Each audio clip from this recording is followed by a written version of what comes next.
kejahatan. Dibagi menjadi dua. Yang pertama, spiritualisme, yaitu kebaikan datangnya dari Tuhan dan keburukan datangnya dari setan. Kelemahan dari spiritualisme ini tidak dapat dibuktikan secara ilmiah. Sedangkan naturalisme, yaitu akibat dari perkembangan ilmu pengetahuan. Manusia ingin mendapatkan penjelasan yang lebih rasional mengenai kejahatan. Contoh aliran naturalisme ini yaitu ada aliran klasik, aliran neoklasik, aliran positifistik. Pengertian kriminologi dibagi menjadi dua. Yang pertama, ada pengertian kriminologi secara istilah. Pengertian kriminologi secara istilah ini dibagi menjadi dua kata. Yang pertama, ada krimen yang berarti kejahatan. Juga ada logos yang berarti ilmu pengetahuan. Kriminologi secara istilah ini merupakan ilmu pengetahuan tentang kejahatan. Sedangkan pengertian kriminologi secara umum menurut Willem Adrian Bonger adalah ilmu pengetahuan yang bertujuan untuk menyelidiki gejala kejahatan secara luas-luasnya atau bisa berupa teoritis atau murni.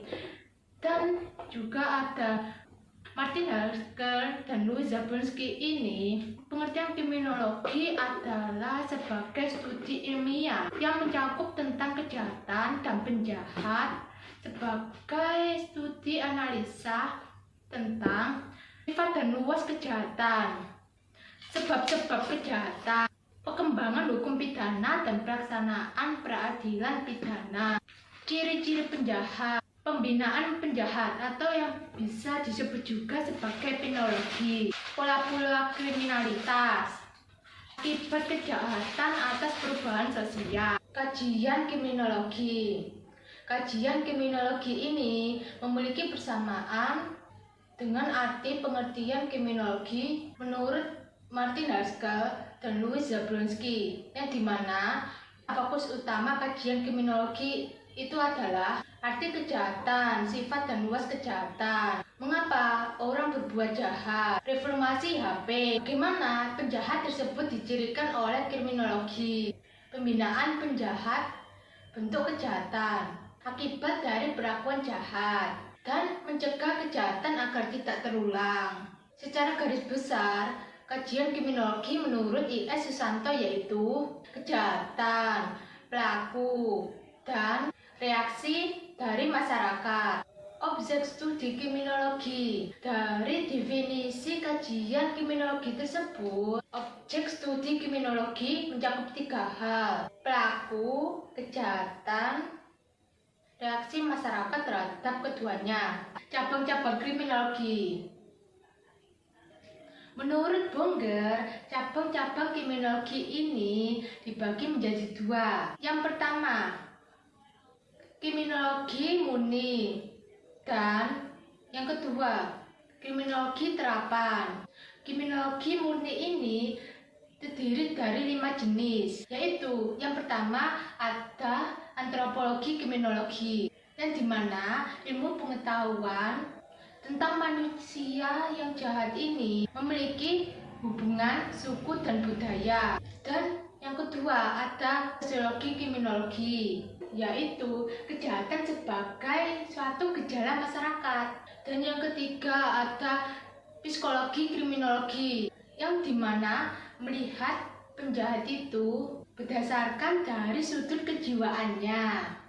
Dan yang keempat ada psikopatologi kriminologi, yaitu penjahat yang sakit jiwa. Dan yang terakhir ada penologi, tentang tumbuh dan berkembangnya suatu hukuman. Yang kedua yaitu ada kriminologi terapan. Kriminologi terapan ini terdiri dari 3 jenis. Yang pertama ada higiene kriminologi, yaitu usaha untuk mencegah kejahatan. Dan yang kedua ada politik kriminologi, yaitu usaha penanggulangan kejahatan. Dan yang terakhir ada kriminalistik, itu tentang pelaksanaan, penyelidikan teknik kejahatan, dan pengusutan kejahatan, aliran-aliran pemikiran dalam kriminologi. Di sini ada berbagai macam bentuk aliran, ada 3 menurut aliran Toko. Yang pertama ada I. Susanto, 2 ada Topo Santoso, dan yang ketiga Purnianti. Yang pertama, terlebih dahulu ada I. Susanto, ada aliran klasik, positif, dan kritis. Dan yang kedua menurut Topo Santoso, ada aliran klasik, neoklasik, positif. Dan yang ketiga menurut Purnianti. Menurut Purnianti ini ada aliran klasik, kartografik, sosialis, tipologi, dan sosiologis. Untuk aliran-aliran kriminologi ini, saya akan menjelaskan terlebih dahulu tentang aliran klasik. Aliran klasik yaitu manusia dilahirkan dengan kehendak bebas atau free will, sehingga manusia memiliki hak untuk menentukan hidup dan pilihannya. Terdapat ciri fundamental manusia, yaitu inteligensi dan rasionalitas. Sebagai manusialah yang bisa mengontrol dirinya sendiri, baik itu sebagai individu ataupun masyarakat. Kejahatan yang adil, pilihan bebas dari individu yang menilai untung ruginya perbuatan jahat yang dilakukannya, atau disebut juga filsafat hedonistis. Selain itu juga pelaku memiliki kehendak bebas dengan konsekuensi yang telah dikalkulasikannya sendiri. Kejahatan itu merupakan pelanggaran perjanjian sosial. Aliran kritis. Aliran kriminologi kritis ini tidak berusaha menjawab pertanyaan apakah perilaku manusia itu bebas atau ditentukan, akan tetapi lebih mengarahkan mempelajari proses-proses manusia dalam membangun dunianya di mana dia hidup. Aliran kriminologi kritis ini berpendapat bahwa fenomena kejahatan merupakan konstruk sosial. Kriminologi kritis juga bukan sekedar mempelajari perilaku dari orang-orang yang didefinisikan sebagai kejahatan, tetapi juga dari perilaku sebagai agen-agen konstruk sosial atau penegak hukum. Di samping itu juga mempertanyakan dijadikannya tindakan-tindakan tertentu sebagai kejahatan. Aliran kartografis terdiri dari 2, yaitu ajaran ekologis, yaitu penyebaran kejahatan dari tempat-tempat tertentu, baik itu dilihat dari geografis maupun sosial. Kejahatan ini mirip dari ekspresi dari kondisi sosial. Aliran sosialis. Menurut aliran ini dipengaruhi oleh adanya tekanan ekonomi. Maka dengan demikian untuk melawan kejahatan ini harus diadakan peningkatan ekonomi dan kemakmuran. Aliran sosialis ini dipelopori oleh Karl Marx dan juga Engels. Dalam perkembangannya, aliran ini menghubungkan kondisi kejahatan dengan kondisi ekonomi, dianggap memiliki hubungan sebab akibat. Aliran tipologi. Aliran tipologi ini dilihat dari ciri-cirinya, yaitu penjahat berbeda dengan yang bukan penjahat. Maksudnya, dari penjahat itu adalah memiliki ciri pribadi yang mendorong untuk timbulnya kecenderungan untuk melakukan kejahatan, yang dimana dalam situasi yang sama seperti orang normal pada umumnya tidak melakukannya. Kecenderungan tersebut karena warisan atau bisa ekspresi khusus dari ciri-ciri pribadinya. Aliran tipologi ini dikemukakan oleh Lombroso, di mana Lombroso sendiri ini dikatakan bahwa penjahat memiliki ciri-ciri fisik yang khusus. Mental tester di sini sebagai penjahat karena seseorang tidak dapat menilai sebab akibat perbuatan atau menangkap nilai hukum. Dan yang terakhir dikemukakan oleh Lambrose yaitu psikiatri, kejahatan karena kekacauan emosional. Dan selanjutnya ada juga aliran sosiologis, merupakan pengembangan dari Enrico Ferri yang mengatakan bahwa setiap kejahatan hasil dari unsur-unsur dalam individu, masyarakat, maupun keadaan fisik. Aliran ini berpendapat bahwa crime as a function of social environment dan criminal behavior results from the same process as other social behavior. Dari penjelasan tersebut bisa juga dikatakan bahwa kelakuan-kelakuan jahat dihasilkan proses-proses yang sama seperti kelakuan sosial lainnya. Pengertian kejahatan.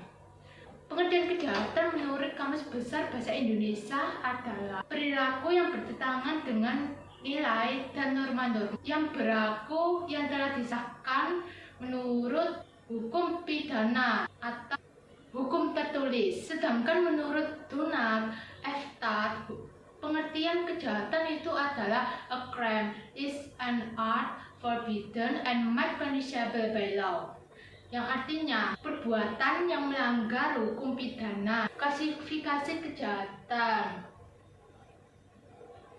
Klasifikasi kejahatan menurut Sutherland. Klasifikasi kejahatan menurut Sutherland ini berupa atau berdasarkan pada kegarangan kejahatan. Kegarangan kejahatan ini terdiri atas beberapa kejahatan dan kesalahan kecil. Kejahatan terbagi lagi atas kejahatan yang lebih serius atau felony dan kejahatan kurang serius atau misdemeanor.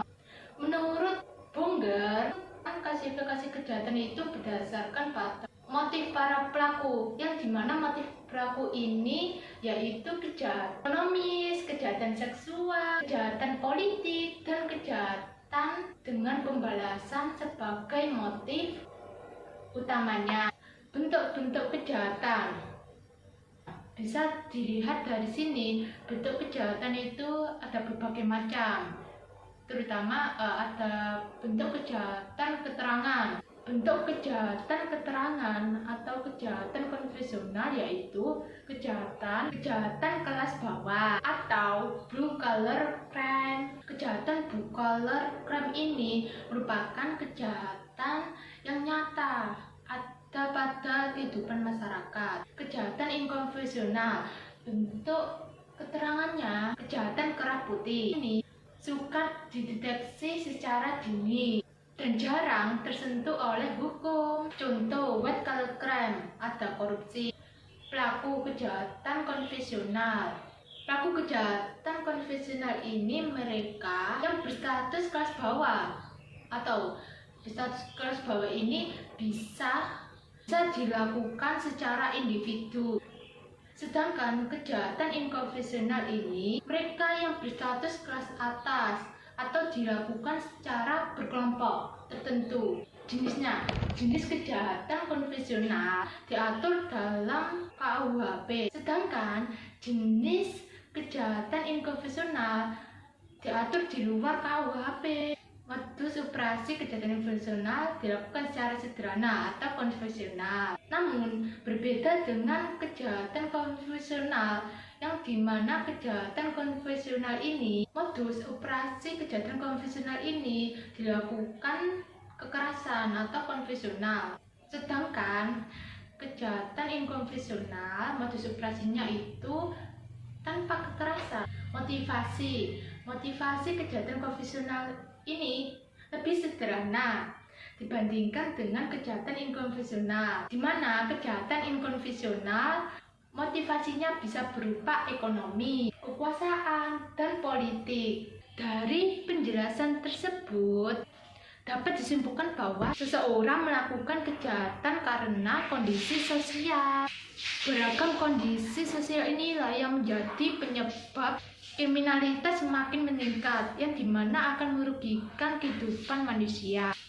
Misalnya pengangguran, kemiskinan, hidup di lingkungan sosial yang miskin, tidak memiliki pendidikan yang baik, Dan yang paling penting adalah kondisi lingkungan yang mendukung individu untuk melakukan kejahatan. Apakah kejahatan harus diperlakukan sama?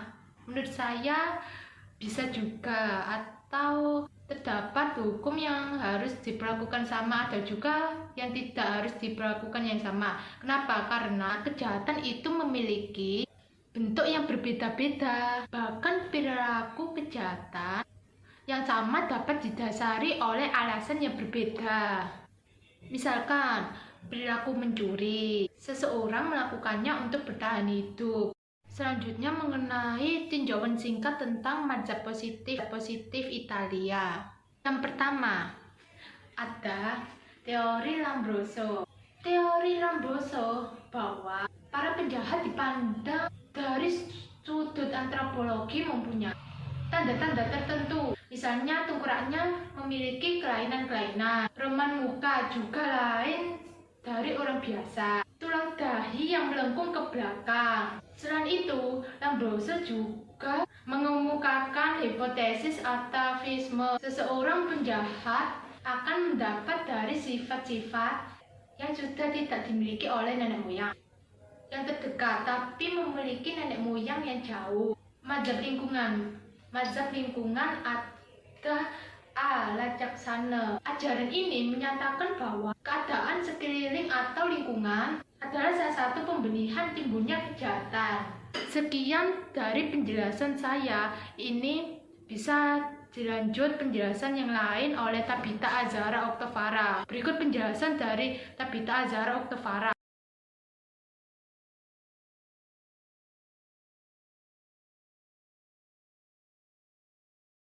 Mazhab positif. Aliran positif atau aliran Italian muncul pada abad ke-19. Pelopor dari aliran ini adalah Cesare Lombroso pada tahun 1835 sampai 1909. Pada aliran ini, Lombroso menggabungkan positivisme Comte, evolusi dari Darwin, dan banyak lagi pioner yang menjelaskan tentang hubungan kejahatan dan tubuh manusia. Menurut Lombroso, kejahatan adalah bakat manusia yang sudah dibawa sejak mereka lahir, atau dengan kata lain adalah criminal is born, not made. Aliran positif muncul dengan alasan ketidakpuasan dari jawaban-jawaban aliran klasik yang menjelaskan tentang mengapa seseorang bisa bertindak jahat. Ajaran aliran positif ini beranggapan bahwa manusia telah diakui sebagai makhluk yang mempunyai kebebasan dalam menentukan pilihannya sendiri. Ajaran aliran ini pun berpendapat bahwa kehendak manusia tidak terlepas dari pengaruh faktor lingkungannya. Aliran positif berpegang keyakinan bahwa kehidupan seseorang dikuasai oleh sebab akibat. Teori Lombroso tentang born kriminal menyatakan bahwa semua penjahat adalah suatu bentuk yang lebih rendah dalam kehidupan. Mereka mendekati nenek moyang yang mirip kera dalam hal sifat bawaan dan watak dibandingkan dengan mereka yang bukan penjahat. Menurut Lombroso, manusia dibedakan dari non-kriminal melalui beberapa atavistik stigmata, yaitu ciri fisik dan makhluk. Landasan pemikiran menurut mazhab positif. Yang pertama, kehidupan manusia dikuasai oleh hukum sebab akibat. Kedua, masalah-masalah sosial seperti kejahatan dapat diatasi dengan melakukan studi secara sistematis mengenai tingkah laku manusia. Ketiga, tingkah laku kriminal adalah hasil dari kondisi abnormalitas ini terletak pada individu atau juga pada lingkungannya. Keempat, tanda-tanda abnormalitas tersebut dapat dibandingkan dengan tanda-tanda yang normal. Kelima, abnormalitas ini dapat diperbaiki, maka penjahat pun dapat diperbaiki. Keenam, treatment lebih menguntungkan bagi penyembuhan penjahat, sehingga tujuan dari sanksi bukanlah menghukum atau membina pelaku kejahatan. Beberapa proposisi yang dikemukakan oleh Lombroso tentang peran kriminal yaitu ada 5. Pertama, penjahat dilahirkan dan mempunyai tipe yang berbeda-beda. Kedua, tipe ini dapat dikenal dari beberapa ciri tertentu seperti tengkorak yang asimetris, rahang yang panjang, hidung yang pesek, rambut janggut yang jarang, dan tahan terhadap rasa sakit. Ketiga, tanda-tanda lahiriah bukanlah merupakan penyebab kejahatan. tetapi merupakan tanda pengenal kepribadian yang cenderung memiliki perilaku yang jahat atau bisa disebut sebagai pelaku kriminal. Keempat, karena adanya kepribadian seperti ini, para penjahat tidak dapat terhindar dari pengaruh sifat yang jahat, kecuali jika lingkungan dan kesempatan tidak memungkinkan. Dan yang terakhir, penjahat seperti pencuri, pelaku pembunuhan, pelecehan seksual dapat dibedakan oleh tanda-tanda dan ciri-ciri tertentu. Lombroso pernah melakukan penyelidikan dengan cara menghubungi para penjahat sebelum mereka dijatuhi hukuman mati. Lombroso akhirnya mengetahui bahwa para penjahat memiliki sifat seperti binatang buas. Dan pada saat para penjahat dijatuhi hukuman mati, Lombroso mencoba untuk menyelidiki tengkorak para penjahat itu dan akhirnya ia menemukan ciri-ciri kemunduran atas keterbelakangan dari penjahat tersebut. Lombroso berhasil membuat ciri-ciri penjahat pada umumnya yang juga sama dimiliki oleh manusia primitif. Ciri-ciri penjahat menurut Lombroso adalah: pertama, isi tengkoraknya kurang atau terdapat berbagai kelainan. Kedua, dalam otaknya terdapat keganjilan atau benjolan otak. Dan ketiga, roman muka yang berbeda daripada yang lain. Tulang rahangnya lebar, mukanya tidak simetris, dan dahinya melengkung ke dalam. Keempat, kurang mempunyai perasaan. Dan yang terakhir, suka pada tato dan raja. Lombroso membuat 4 golongan para penjahat, yaitu ada 3, born criminal, instant criminal, dan criminal of passion. Born criminal sendiri artinya adalah orang yang berdasarkan pada doktrin atavisme sebagaimana tersebut di atas. Dan instant criminal yaitu orang menjadi penjahat sebagai hasil dari beberapa perubahan dalam otak mereka yang mengganggu kemampuan mereka untuk membedakan antara benar dan salah. Contohnya adalah penjahat gangguan atau biasa disebut habitual criminals. Dan criminal of passion adalah pelaku kejahatan yang melakukan tindakannya karena marah, cinta, atau kehormatan. Mazhab lingkungan memandang suatu kejahatan. Menurut mazhab lingkungan, seseorang berbuat jahat disebabkan karena susunan, corak, dan sifat masyarakat di mana penjahat itu hidup. Menurut Pongar yang dikutip oleh Abintoro Prakoso, kriminologi merupakan ilmu pengetahuan yang bertujuan menyelidiki gejala kejahatan seluas-luasnya. Lilik Mulyadi mengemukakan bahwa kriminologi berorientasi pada hal tersebut ada 3, yaitu: pertama, pembuatan hukum yang dapat meliputi telaah konsep kejahatan, siapa pembuat hukum, dan dengan faktor-faktor yang harus diperhatikan dalam pembuatan hukum. 2. Pelanggaran hukum yang dapat meliputi siapa pelakunya, mengapa sampai terjadi pelanggaran hukum tersebut, dan faktor-faktor yang mempengaruhinya. Dan yang terakhir, reaksi terhadap pelanggaran hukum melalui proses peradilan pidana dan reaksi masyarakat.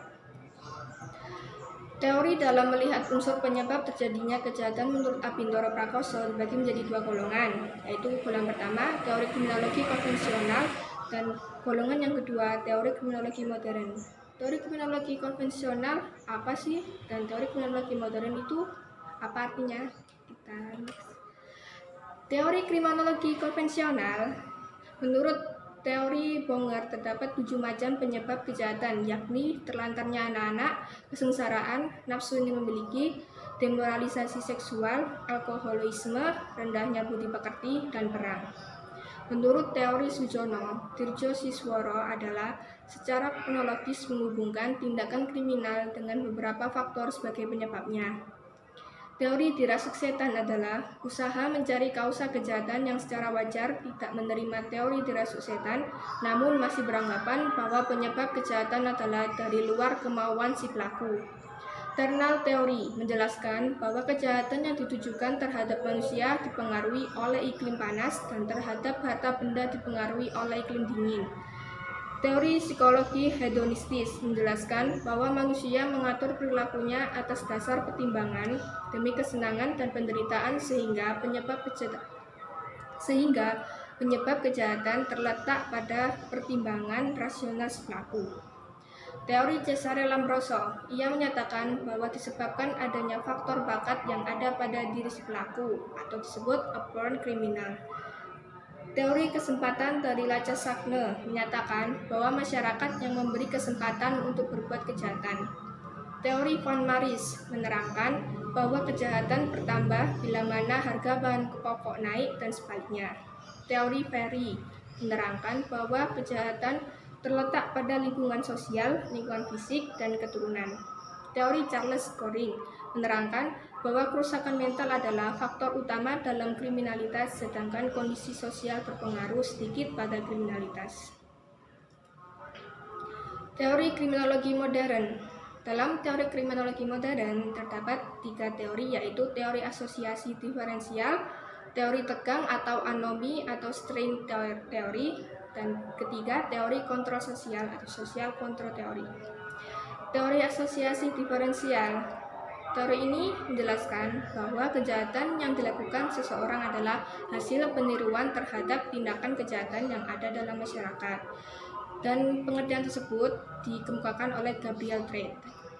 Dan kedua, terdapat anggapan lain tentang teori tersebut adalah perilaku kriminal baik meliputi teknik kejahatan, motif, dorongan, sikap, dan rasionalisasi yang nyaman dipelajari melalui asosiasi yang dilakukan mereka yang melanggar norma-norma masyarakat termasuk norma hukum. Dan anggapan tersebut dipelopori oleh Edwin H. Sutherland. Teori tegang atau anomi dikemukakan oleh Emil Durkheim.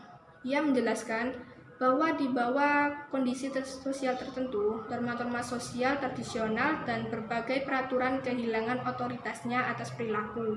Selain itu, terdapat pelopor yang beranggapan tentang teori, yaitu Robert K. Merton.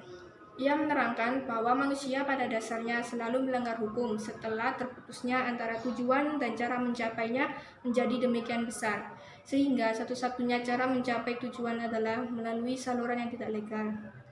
Teori kontrol sosial merujuk kepada setiap perspektif yang membahas ihwal pengendalian perilaku manusia, yaitu delinkuensi dan kejahatan terkait dengan variabel-variabel yang bersifat sosiologis, yaitu struktur keluarga, pendidikan, dan kelompok dominan.